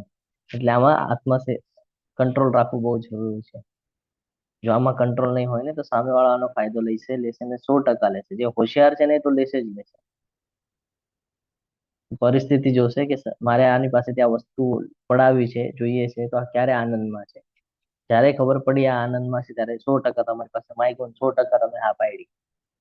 તમે ના જ નહીં પાડો, કારણ કે તમે આનંદમાં છો. એટલે આ બધાથી હંમેશા એલર્ટ રહેવાનું છે. તો કે કામ, ક્રોધ અને લોભ, આ નથી આપણે બચવું જોઈએ. જો અહીંયા જોઈએ આપણે કે મહાભારતનું યુદ્ધ શું કામ થયું, તો કે વાસના હતી. બરાબર છે, દ્રૌપદી તરફની વાસના, એટલે પતન થઈ ગયું. પાંડવો પ્રત્યેનો ગુસ્સો હતો, ક્રોધ હતો, એટલે પણ પતન થઈ ગયું. અને હસ્તિનાપુર તરફનું લોભ હતો, રાજ્યનો લોભ હતો, પુત્રમોહ હતો. તો આ 3 બાબત છે જે અહીંયા એક્ઝામ્પલના બેઝ પર આપણે સમજવું જરૂરી છે, જેનાથી નુકસાન થાય છે. મનુષ્યના અંદર 4 ખામીઓ છે. એક તો વારંવાર ભૂલો કરે છે, ભ્રમિત થઈ જાય છે, એની ઇન્દ્રિય છે અપૂર્ણ છે, અને બીજાને છેતરવાની વૃત્તિ છે. એટલે આ બધાથી આપણે એલર્ટ રહેવાનું છે. હવે અલગ અલગ ગ્રહોની વાત કરીએ અને અલગ અલગ સ્થાનની વાત કરીએ અને અલગ અલગ યુગની વાત કરીએ તો આપણને એક જ્ઞાન પ્રાપ્ત થાય છે કે આ જે પ્રવૃત્તિ છે ને દૈવી અને અસુરી આ બહુ પહેલેથી ચાલ્યો આવે છે, પણ એનામાં ફરક થતો ગયો. શું ફરક થયો એ સમજીએ આપણે. તો સતયુગની અંદર જુદા જુદા ગ્રહો ઉપર એટલે કે વરાદેવ અને હિરણ્યક્ષ અલગ અલગ ગ્રહો ઉપર આ થયું હતું. આપણને જો કથા યાદ હોય તો વરા પુરાણની અંદર આવે છે આપણે. તો અલગ અલગ ગ્રહો ઉપર હતું. પછી આવ્યું ત્રેતાયુગ. તો હજી નજીક આવી ગયું. નજીક કેવી રીતે આવ્યું? તો કે ભાઈ ગ્રહ હતું ને હવે દેશમાં રામ અને રાવણ અલગ અલગ દેશની અંદર, બરાબર, ત્રેતાયુગમાં. પછી આવે છે દ્વાપર યુગ. તો કે હજી નજીક આવી ગઈ આ પ્રવૃત્તિ. ક્યાં? તો કે એક જ પરિવારની અંદર જોવા મળે, પાંડવો અને કૌરવો, બરાબર છે. હવે હવે દ્વાપરમાં તો એક ફેમિલીમાં બતાડ્યું છે ને, તો હવે તો દ્વાપર થી આગળ આવી ગયા આપણે કલયુગમાં છે. કલયુગમાં શું છે? એક જ વ્યક્તિની અંદર છે બંને ગુણો. આપણી જ અંદર ક્યારેક આપણે દુઃખી થઈ જઈએ તો ક્યારેક સુખી થઈ જઈએ, એની પાછળ રીઝન છે આ બધા ગુણો. આ ગુણો એની પાછળ કામ કરે છે. એટલે ખાલી સત્વગુણ, રજોગુણ, તમોગુણ એટલા જ પર્યાપ્ત નથી, તો દૈવી અને આસુરી પ્રવૃત્તિઓ પણ એની માટે જવાબદાર છે. એટલે આ પણ સમજવું જરૂરી છે. તમે ગમે એટલા સાત્વિક રહેવાનો પ્રયત્ન કરો અને તમારી અંદર જો આસુરી પ્રવૃત્તિ હોય તો કોઈ દિવસે તમારો ઉદ્ધાર થઈ શકવાનો નથી. એ અહીંયા સમજાવવા માંગે છે કે એની સાથે સાથે તમારે આના ઉપર પણ ધ્યાન આપવાનું છે. તો આપણો જે વાસ્તવિક માસ છે ને એને દૂર કરવાનું છે. સત્યતા શું છે ને એને સામે લાવવાની છે કે આપણી અંદર કયા ગુણો વધારે છે એને નોટ ડાઉન કરવાનું છે. આપણે આખા દિવસમાં જે કાંઈ કાર્ય કર્યું એને રાત્રે સુવાની પહેલા વિચાર કરવાનો કે આપણે આજે આખા દિવસમાં કયા ગુણોમાં વધારે હતા, આસુરી પ્રવૃત્તિમાં વધારે હતા કે દૈવી પ્રવૃત્તિમાં વધારે હતા. આ ચેક કરવાનું અને પછી સુવાનું, તો આપણને ખબર પડશે આપણે ક્યાં ભૂલ કરી રહ્યા છે અને ક્યાં ભૂલ નથી કરી રહ્યા. તો હમણાં જ આપણે જોયું કે અલગ અલગ યુગની અંદર દેવી દેવતા અને દેવી અસુરી અને સ્થળની વાત કરીએ. યસ, એટેન્ડન્સ લિંક આવી ગયા ચેટ બોક્સમાં, તમે બધા ભરી દેજો. તો સતયુગમાં વરાદેવ અને હિરણ્યક્ષ વચ્ચે અલગ અલગ ગ્રહની ઉપર યુદ્ધ થયું હતું. આ બંને પ્રવૃત્તિઓ. ત્રેતાની અંદર રામ અને રાવણ અલગ અલગ દેશમાં, દ્વાપરમાં પાંડવો અને કૌરવો એક જ કુટુંબની અંદર, અને કલયુગ ચાલી રહ્યું છે. તો એની અંદર શું છે? તો કે દૈવી ગુણો છે નમ્રતા, બીજાને મદદ કરવી, સહનશીલતા વગેરે વગેરે, જે પહેલા 3 શ્લોકમાં સમજાવ્યા છે. અને બીજા શ્લોકમાં સમજાવેલા ગુણો ક્રોધ, લોભ, ઈર્ષ્યા, વાસના આ બધું આપણા પતનનું કારણ બને છે. આ આસુરી પ્રવૃત્તિ છે, એક જ વ્યક્તિની અંદર જોવા મળે. તો આપણે એનાથી હંમેશા અલિપ્ત રહેવું જોઈએ. હે કુંતી પુત્ર, જ્યાં નરકના 3 દ્વારથી બચી ગયેલો હોય છે તે આત્મ સાક્ષાત્કાર માટે કલ્યાણકારી કાર્ય કરે છે અને પછી ક્રમશ પરમ ગતિને પ્રાપ્ત કરે છે. એટલે ભગવાન સમજાવે છે કે આ નરકના જે 3 દ્વાર છે, ક્રોધ, લોભ અને હરે કૃષ્ણ, કયા 3 દ્વાર છે? ક્રોધ અને લોભ. કામ, ક્રોધ ને મોહ. કામ, વાસના, બરાબર, ક્રોધ અને લોભ. આ 3 દ્વાર છે નરકના. આ 3 દ્વારથી હંમેશા બચવાનું છે આપણે. જો આપણે આનાથી બચી ગયા તો આપણે આત્મ સાક્ષાત્કાર કરી શકશું. અને કલ્યાણકારી કાર્ય એટલે પોતાના હિતનું અને બીજાના હિતનું. હિત એટલે શું? શરીર તરીકે નથી જોવાનું, આત્મા તરીકે જોવાનું છે કે આત્માનું હિત થવું જોઈએ, કે આ ભૌતિક જગતમાં ફરી પાછું ન આવવું જોઈએ, પતન ન થવું જોઈએ. આ બધું કહેવાય કલ્યાણકારી કાર્ય. આ કહેવાય હિતનું કાર્ય. તો આ જ્યારે આપણે કરીએ છીએ ભગવાનના સેવામાં, જો આપણે પોતાને વ્યસ્ત રાખીએ છીએ તો આનાથી આપણી ગતિ સારી થાય છે. આપણું પતન થતું નથી, એનાથી આપણે બચી જાય છે. હાલમાં આપણે શું કરીએ છીએ ને, શાસ્ત્રોને બહુ ઇમ્પોર્ટન્સ આપતા નથી. કેમ? કારણ કે સંસ્કૃત છે એટલું બધું સમજાતું નથી, એટલે આપણે એટલું બધું ઇમ્પોર્ટન્સ આપતા નથી. પરંતુ એક વાત ધ્યાનમાં રાખવું જોઈએ કે અહીંયા જો ગૂગલ ભગવાન તરીકે કીધું છે, કલયુગમાં રાક્ષસો ભગવાન કે શાસ્ત્રોમાં માનતા નથી, બરાબર છે. અત્યારના હાલનું એક ઉદાહરણ તમને દઈ દઉં. એઆઈ સિસ્ટમ ચાલી રહી છે, એની અંદર ચેટ જીપીટી વગેરે આપણને પ્રાપ્ત થાય છે, બરાબર છે. પરંતુ એક અનુભવ એવો રહ્યો છે કે ચેટ જીપીટી પણ યોગ્ય માર્ગદર્શન કરતું નથી. રીઝન છે મનુષ્ય દ્વારા બનાવવામાં આવેલું છે, એટલે ભૂલો થઈ શકે છે, એક્યુરેટ હોઈ શકે નહીં. જ્યારે કે શાસ્ત્ર, તમે જો શાસ્ત્રને ખોલીને એમાંથી જો સંદર્ભ કાઢો ને તો તમને બધું ડિટેલ્સમાં મળી રહે, યોગ્ય રીતે મળી રહે છે, બરાબર છે. શાસ્ત્રમાં જે લખેલું છે અત્યારના વૈજ્ઞાનિકો પણ એક્સેપ્ટ કરવા માંડ્યા છે. ભલે સમય લાગ્યો એ લોકોને, પણ હવે એક એક વાત એ એક્સેપ્ટ કરે છે. જેમ કે ગાયત્રી ના મંત્ર છે, બરાબર છે, હરે કૃષ્ણ મહામંત્ર છે, સૂર્યનો ફ્રિકવન્સીને વોઇસમાં કન્વર્ટ કરેલું છે. આ બધું હવે એ લોકો એક્સેપ્ટ કરવા માંડ્યા છે કે જે શાસ્ત્રમાં કીધેલું છે એ 100% સાચું છે. શાસ્ત્રો તો બહુ જૂના છે, સાયન્ટિસ્ટો તો હમણાં બન્યા આ બધા, બરાબર ને. શાસ્ત્રો તો કેટલા બધા જૂના છે. તો હંમેશા શાસ્ત્રોને મહત્વ આપવું જોઈએ, ના કે ગૂગલને.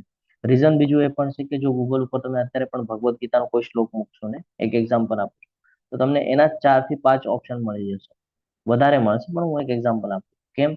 કારણ કે ખાલી Bhagavad Gita as it is નથી, ઘણી બધી માર્કેટમાં ભગવદ્ ગીતા છે. તો આમાંથી યોગ્ય કઈ છે આપણને કેમ ખબર પડે? ફોર એક્ઝામ્પલ, હું કાંઈક એમાં એડ કરી દઉં, ગૂગલ ઉપર જઈને અપલોડ કરી દઉં, તો હવે મેં મારું મંતવ્ય મૂક્યું છે એ પણ તમને ત્યાં દેખાશે જ્યારે તમે સર્ચ મારશો ત્યારે. તો આવા તો કેટલા લોકોએ મૂક્યા હશે, છે ને? તો આનાથી યોગ્ય માર્ગદર્શન મળી શકશે કે નહીં? આપણે કન્ફ્યુઝ થઈ જશું, અને જેટલા કહીએ ને કે જેટલા આપણને ઓપ્શનો મળશે ને એટલા આપણે કન્ફ્યુઝ થઈ જઈએ છીએ, નથી સમજાતું કે શું કરવું જોઈએ, શું ન કરવું જોઈએ. હમણાં તમે ગૂગલ ઉપર જાઓ અને ગૂગલ ઉપર તમે કોઈ બાબતને સર્ચ મારો કે ભાઈ મારે મારું જીવન સરળ કરવું છે, તો એની માટેના યોગ્ય માર્ગદર્શન, તો એ તમને પ્રશ્ન કરશે કે કેવું જીવન જોવે છે. હવે અહીંયા જ કન્ફ્યુઝન થઈ ગયું કે જીવન કેવું જોઈએ છે. તો તમે શું માગશો? રજોગુણી જીવન માગશો. ત્યારે કે શાસ્ત્રને ખોલીને પૂછશો કે જીવન કેવું જીવવું જોઈએ, શાસ્ત્ર તમને કહેશે કે રજોગુણીમાં જીવેલું જીવન પતન તરફ લઈ જાય છે. તો આ સમજવું બહુ જરૂરી છે કે ગૂગલને મહત્વ આપવા કરતા શાસ્ત્રોને મહત્વ આપો. તમારા તમામ પ્રશ્નોના જવાબ શાસ્ત્રમાં મૂકેલા છે. કોઈ પણ જીવનના અંદર કોઈ પણ પ્રસંગ આવે, કોઈ પણ સિચ્યુએશન આવે, તમે ભગવદ્ ગીતા, એકલી ભગવદ્ ગીતા કાફી છે. 700 શ્લોકની Bhagavad Gita as it is એકલી કાફી છે. એ આપણી લાઈફ મેન્યુઅલ છે. જ્યારે કોઈ વસ્તુ તમે ઘરે લાવો તો એની સાથે એક પુસ્તિકા તમને મળે છે જેમાં લખેલું છે કેવી રીતે જીવન કેવી રીતે એને વાપરવાનું છે, કેવી રીતે નથી વાપરવાનું. એવી જ રીતે ભગવદ્ ગીતાની અંદર લખેલું છે કેવી રીતે જીવન જીવવાનું છે, કેવી રીતે નથી જીવવાનું. તો આ સમજવું બહુ જરૂરી છે. જે મનુષ્યો શાસ્ત્રના આદેશોની અવહેલના કરે છે અને પછી પોતાની ધૂનમાં આવે તે મનસ્વી વર્તન કરે છે, તે કોઈ દિવસે સિદ્ધિ નથી પામતો, નથી સુખ પામતો કે નથી પરમ ગતિ પામતો. જો એ શાસ્ત્રના વિરુદ્ધમાં જાય છે ને, તો કોઈ દિવસે એને સિદ્ધિ પ્રાપ્ત થતી નથી. સિદ્ધિ પ્રાપ્ત થવી એટલે કોઈ દિવસે જ્ઞાન મળતું નથી ને જન્મ મૃત્યુના ચક્રમાંથી પોતાને બચાવી શકતો નથી. કોઈ દિવસે સુખી થતો નથી. એના જીવનમાં હંમેશા દુઃખ જોવા મળે છે અને નથી પરમ ગતિ એટલે કે ઉચ્ચ શ્રેણીમાં જઈ શકતો. અહીંયા 4 નિયમો બતાડેલા છે જે આપણા ઇસ્કોન તરફથી આપણને આપવામાં આવેલા છે. આ 4 નિયમોનું પાલન એટલા માટે કરવું જરૂરી છે કે એ આપણને તમોગુણમાં લઈ જાય છે ને આપણું પતન કરી નાખે છે, રજોગુણ અને તમોગુણ. કયા 4 નિયમો છે? કોણ કહેશે? હરે કૃષ્ણ. હરે કૃષ્ણ. યસ હરે માતાજી. કૃષ્ણ પ્રભુજી. એલો હરે નશો ન કૃષ્ણ. કરવો, વ્યભિચાર ન કરવો, માંસાહાર ન કરવો અને ગેમ્પલિંગ એટલે જુગાર ન રમવું. આ 4 પ્રકારના નિયમો છે જે આપણે ફોલો કરવા જોઈએ, કારણ કે આપણને પતન તરફ લઈ જાય છે. હવે તમને બધાને એવું થશે કે ભાઈ કોણે કીધું કે પતન તરફ લઈ જાય છે? તમે આ જે વૃત્તિ કરતા હોય ને એની લાઈફસ્ટાઈલ આખી જોઈ લેજો, એનું અંત જોઈ લેજો કેવી રીતે આવે છે. આપણને બધાને ખબર છે કે આટલા શ્રેષ્ઠ યુદ્ધો હોવા પછી પણ દ્રૌપદીને એને રાજ્યને હારી ગયા હતા. રીઝન? ગેમલિંગ, જુગાર રમવા બેસી ગયા. બરોબર છે? જે માંસાહાર કરે છે એની વૃત્તિ જોજો, એની વૃત્તિ પણ એવી જ હોય છે. કર્મનો સિદ્ધાંત યાદ કરવાનો છે આવા સમય, કે આજે તમે એને મારો છો, કાલ સવારે એ તમને મારશે. આપણે ઘટના પણ જોઈ હતી, ખબર છે? અધમુઓ મારતા હતા, પછી નારદજી મળ્યા. તો આ ધ્યાનમાં રાખવાનું છે. બીજું અહીંયા કીધું છે કે ભાઈ વ્યાભિચાર ન કરવો.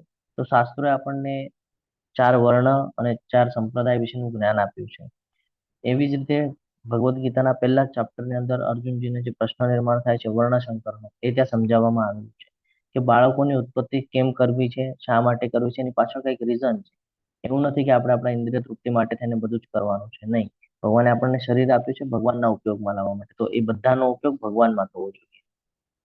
બરાબર છે? બાળકની ઉત્પત્તિ પણ એની માટે થવી જોઈએ કે જે બાળક આવે ભગવાનની ભક્તિ કરે, ભગવાનના નામનો પ્રચાર કરે અને પોતાનો પણ ઉદ્ધાર કરે ને બીજા આવવા વાળા જે જીવો છે એનો પણ ઉદ્ધાર કરે. આ એની પાછળનો હેતુ છે. પરંતુ આપણે સમજતા નથી. આપણને લાગે છે ભાઈ કામ વાસના આપણી માટે છે, આપણે એને પૂર્ણ કરવી જોઈએ. તો એટલા માટે અહીંયા વ્યાભિચારનું ઉદાહરણ આપવામાં આવેલું છે કે વ્યાભિચાર પણ આપણને પતન તરફ લઈ જાય છે. કારણ કે ઈચ્છાઓ એકવાર થી પૂરી નહીં થાય, પાછી વધ્યા જ કરશે, એક પછી એક પછી એક પછી એક, અને એ આપણને નુકસાન કરી દે છે. તો આ બધું છે. અને નશાની વાત કરે છે, તો નશા જ્યારે આપણે કરીએ છીએ કોઈ પણ પ્રકારના હોય, ડ્રિંક ના હોય કે કોઈ વસ્તુ ખાવાની કે સિગરેટ ના, જે કાંઈ પણ છે, તો એનાથી આપણું શરીર સ્વાસ્થ્ય ખરાબ થાય છે. કારણ કે આપણને ખબર નથી પડતો, આપણી બુદ્ધિ એ ટાઈમે કહીએ ને કે એવા સિચ્યુએશનમાં આવી જાય છે કે આપણને આનંદની અનુભૂતિ જરૂર થાય, પરંતુ એ આપણને કમજોર કરે છે. તો એનાથી પણ આપણું પતન થાય છે. તો આ 4 પ્રકારના નિયમો છે, આ હંમેશા યાદ રાખવાના છે અને આજથી ફોલો કરવાના ચાલુ કરવાના છે. તેથી મનુષ્ય શાસ્ત્રોના નિયમોને પરથી સમજવું જોઈએ કે શું કર્તવ્ય છે અને શું કર્તવ્ય નથી. બરાબર છે? આપણે શું કરવું જોઈએ અને શું ન કરવું જોઈએ એ શાસ્ત્રમાં આપણને આપે છે, શાસ્ત્રમાંથી સમજવું જોઈએ. આવા નિયમો અને નિર્ણયો જાણીને મનુષ્ય કેવી રીતે કર્મ કરવું જોઈએ જેથી તે ક્રમે ક્રમે ઉન્નતિ પામે. કર્મ હંમેશા એ પ્રમાણે કરવું જોઈએ જેનાથી આપણી ઉન્નતિ થાય. આપણા બધાની અંદર રાક્ષસ છે, જેમ કે કામ વાસના, ક્રોધ, લોભ, મોહ, મદ, મત્સર, આ બધું આપણી અંદર છે ને એને દૂર કરવા માટે આપણે હરે કૃષ્ણ મહામંત્રનો જપ કરીને આપણે આપણા મનને શુદ્ધ અને શાંત કરી શકીએ. જીવનનો પાઠ: વાસના, ક્રોધ તેમજ લાભ આ આત્મવિનાશની રીતો છે. તેથી આપણે તેમને ભક્તિમય સેવા દ્વારા નિયંત્રિત કરવા પડશે અને આપણે એની માટે કટિબદ્ધ રહેવું પડશે. બરાબર છે? ચેન્ટ એન્ડ બી હેપી. આ સાથે આપણો આજનો અધ્યાય અહીંયા સમયસર પૂર્ણ થાય છે. તમે બધા ખૂબ શાંતિપૂર્વક સાંભળ્યું એટલે હું ખૂબ ખૂબ આભાર વ્યક્ત કરું છું. વાંછા કલ્પતરુભ્યશ્ચ કૃપા સિંધુભ્યૈવ ચ પતિતાનાં પાવનેભ્યો વૈષ્ણવેભ્યો નમો નમઃ. અનંત કોટિ વૈષ્ણવ વૃંદ કી જય. ભગવદ ગીતા કી જય. શ્રીલ પ્રભુપાદ કી જય. સદગુરુદેવ કી જય. હરે કૃષ્ણ હરે કૃષ્ણ હરે કૃષ્ણ કૃષ્ણ કૃષ્ણ કૃષ્ણ હરે કૃષ્ણ હરે હરે હરે હરે રામ રામ હરે હરે રામ રામ રામ રામ હરે હરે હરે હરે હરે.